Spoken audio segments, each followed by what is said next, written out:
3,500 بنے گا کہ نہیں بنے گا؟ جی یہ بتائیے، عید کے موقع پر، بقرعید کے موقع پر کسی بیوہ، کسی یتیم جس کے دل میں ایک خیال آتا ہوگا جب آپ اپنے بچے کو کپڑا بھیجتے ہوں گے عید کے موقع پر، اللہ وہ سوچتا ہوگا کہ نہیں سوچتا ہوگا کاش کہ میرا باپ بھی سعودیہ میں ہوتا؟ ہے صحیح کہ نہیں صحیح ہے؟ ایک بیوہ عورت جس کے سر کا تاج گر گیا ہے، اس کا شوہر اس دنیا سے جا چکا ہے، عید کے موقع پر آپ اپنی بیوی کو کپڑا نیا بھیجیں گے؟ بھیجتے کہ نہیں بھیجتے ہیں؟ قرض لے کر کے ساتھیوں سے بھیجتے کہ نہیں بھیجتے ہیں؟ وہ نہیں سوچے گی کاش کہ آج میرا بھی شوہر ہوتا تو مجھے بھی ایک نیا جوڑا مل جاتا؟ آیا یہ حقیقت ہے کہ نہیں ہمارے علاقوں میں؟ اگر ہم میں کا ہر شخص اپنے پڑوس میں وہی 2 بیوہ عورتوں پر اسی پیسے کو تقسیم کر دے، آیا عید کے دن انہیں خوشی حاصل ہوگی کہ حاصل نہیں ہوگی؟ ہے بات صحیح کہ نہیں صحیح ہے؟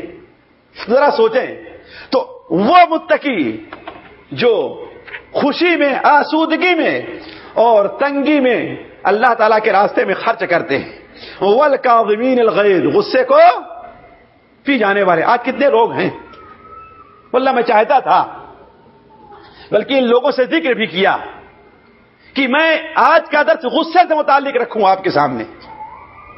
ایک معمولی سی چیزیں لوگ توجہ نہیں دیتے، غصہ۔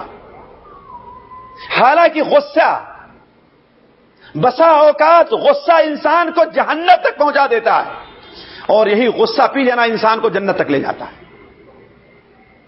کفر کر لیتا ہے انسان غصے ہی میں آ کر کے، قتل کر دیتا ہے، اپنی بیوی کو طلاق دے دیتا ہے کہ نہیں ہے؟ گھر کو آگ لگا دیتا ہے غصے میں، اپنی جان دے دیتا ہے غصے میں۔ اسی لیے اسلام نے غصے سے متعلق کچھ احکام، کچھ آداب، کچھ علاج، کچھ اسباب بیان کیے ہیں اس کے، جس کا پاس لحاظ بہت ضروری ہے۔ لیکن خیر یہاں بات یہ ہے کہ متقیوں کی ایک صفات، جنت جن کے لیے بنائی گئی ہے، ان کی ایک صفات یہ ہے کہ غصے کو پی جاتے ہیں، والعافین عن الناس، لوگوں کو معاف کر دیتے ہیں، اور والذین اذا فعلوا فاحشہ، اور وہ لوگ جب ان سے کوئی گناہ کا کام، برائی کا کام ہوتا ہے یا اپنے اوپر ظلم کرتے ہیں تو اللہ تعالیٰ کو یاد کر کے اللہ تعالیٰ سے استغفار کرتے ہیں اور گناہ کے کام پر اصرار نہیں کرتے۔ سورہ مومنون میں اللہ تعالیٰ جنت میں لے جانے والے کاموں سے متعلق ارشاد فرماتا ہے، قد افلح المؤمنون، وہ مومنین کامیاب ہو گئے۔ کون؟ جو اپنی نماز میں خشوع کرنے والے ہیں، وہ لوگ جو لغو اور بیکار بات سے پرہیز کرنے والے ہیں، وہ لوگ جو زکات دینے والے ہیں، وہ لوگ جو اپنی شرمگاہ کی حفاظت کرنے والے ہیں، وہ لوگ جو امانت کو ادا کرنے والے ہیں، وہ لوگ جو اپنے وعدے کو پورا کرنے والے ہیں، وہ لوگ جو اپنی نماز کی حفاظت کرنے والے ہیں، اولئک هم الوارثون الذین یرثون الفردوس، یہ وہی لوگ ہیں جو جنت کے وارث بننے والے ہیں۔ یہ ساتھیوں تو مجموعی طور پر اعمال تھے، مجموعی طور پر اعمال تھے، گویا ہر نیک عمل جنت میں لے جانے والا ہے، لیکن کچھ عمل کو خصوصیت کے ساتھ، بہت چھوٹے سے ہم نے اشارہ کیا، خصوصیت کے ساتھ کچھ عمل ہیں جو جنت میں لے جانے والے ہیں۔ میں چاہوں گا کہ اس پر ذرا آپ لوگ توجہ دیں۔ پہلی چیز جس کا ہم نے ذکر کیا ہے وہ استقامت ہے۔ دیکھیے، نماز پڑھنا شروع کر دینا یہ کمال نہیں ہے، نماز شروع کر دیا تو اب نماز کو کبھی چھوڑے نہیں، جماعت میں حاضر ہونا شروع کر دینا یہ کمال کی بات نہیں ہے، جماعت میں جب حاضر ہونے لگے تو جماعت کو چھوڑے نہیں، اس مجلس میں حاضر ہو جانا ایک دو بار یہ کمال کی بات نہیں ہے، اگر حاضر ہونا شروع ہو گئے تو اسے، یہی چیز ہے استقامت۔ یہی چیز کیا ہے؟ ان الذين قالوا ربنا الله ثم استقاموا، وہ لوگ جنہوں نے کہا کہ ہم اللہ پر ایمان لے آئے، ثم استقاموا، پھر اسی کے اوپر جم گئے، اسی کے اوپر اڑ گئے، اسی پر اللہ کے لیے جو کام کرنا شروع کر دیا وہ کرتے رہے۔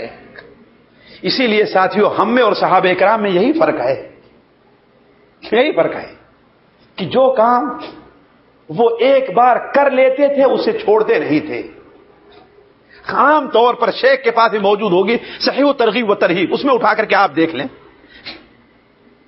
فضائل صدقات کے اندر، جو فضائل صدقات وہ دوسری کتاب نہیں ہے کہ نہیں، ورنہ آپ اس میں جا کے ڈھونڈنا شروع کر دیں، یہ فضائل صدقات جو ترغیب و ترہیب میں ہے، اس کے اندر اگر آپ دیکھیں تو ایک واقعہ منقول ہے. ایک واقعہ ہے کہ ایک تابعی ہیں، میرے خاص ان کا نام حبیب ہے. ان کے شاگرد بیان کرتے ہیں کہ کوئی بھی دن ایسا خالی نہیں جاتا تھا کہ وہ اللہ تعالیٰ کے راستے میں صدقہ نہ کرتے ہوں. کوئی بھی دن ایسا خالی نہیں جاتا تھا. کہا بسا اوقات روٹی کا اتنا ٹکڑا اپنی آستین میں، یہ ہماری آپ کی آستین ہی، سورانیوں کی آستین دیکھا ہے نا، یہ کیسے اس میں بسا اوقات وہ لوگ جیب رکھتے تھے، ہے کہ نہیں ہے؟ تو اپنی آستین میں رکھ کر کے لے آئے. کہا بسا اوقات کچھ نہیں تو میں دیکھتا تھا کہ ایک پیاز ہی لے کر کے آ رہے ہیں.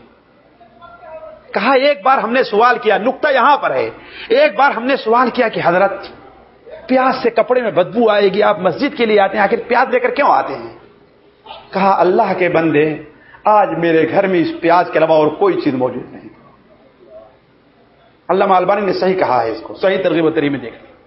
آج میرے گھر میں اس پیاز کے علاوہ اور کوئی چیز موجود نہیں تھی، اور ہم نے اللہ کے رسول صلی اللہ علیہ وسلم کی حدیث ہم تک یہ پہنچی ہے کہ ہر مومن قیامت کے دن اپنے صدقہ کے سائے کے اندر ہوگا.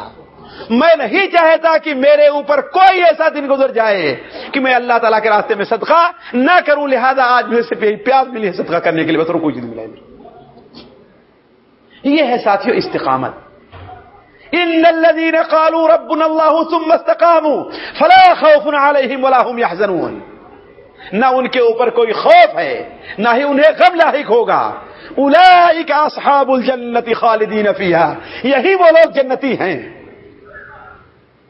اور جو لوگ استقامت اختیار کرتے ہیں ان کے کئی انعام اللہ تعالیٰ نے سورہ فصلت میں بیان کیے ہیں، لیکن وہ بیان کرنے کا بھی وقت نہیں کہ میں آپ کے سامنے وہ بیان کروں. صرف ایک حدیث بیان کر کے میں آگے بڑھتا ہوں. مسند احمد کے اندر حضرت رفاعہ زرقی کی ایک حدیث موجود ہے کہ اللہ کے رسول صلی اللہ علیہ وسلم مکہ مکرمہ سے واپس جا رہے تھے فتح مکہ کے بعد.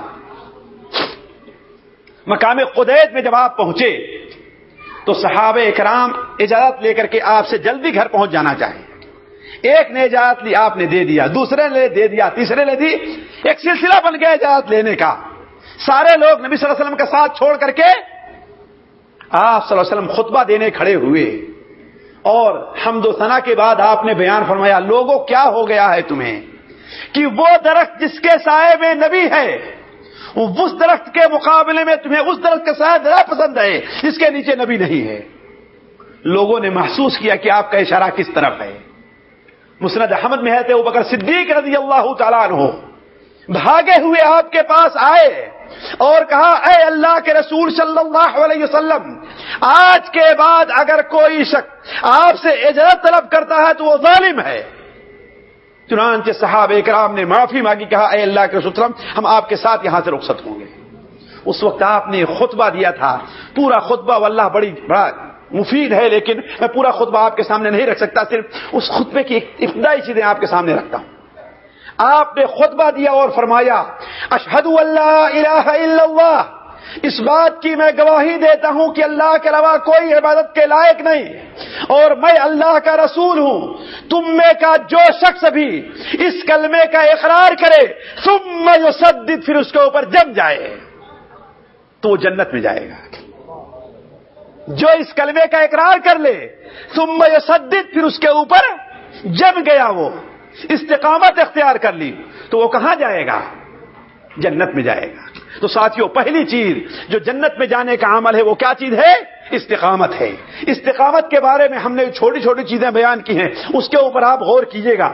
اس میں یہ بھی ہے کہ آج آپ ماشاءاللہ جذبے کے اندر آ گئے ہماری تقریر کو سن کر کے، اور کل سے آپ اپنی تنخواہ سے 50,000 نکالنا شروع کر دیا، لیکن 1 سال 1 مہینہ نکالا کہ اس کے بعد بھول گئے، پھسل گئے آپ دنیا کے اندر، فیل ہو گئے. آپ فیل ہو گئے ہیں امتحان میں.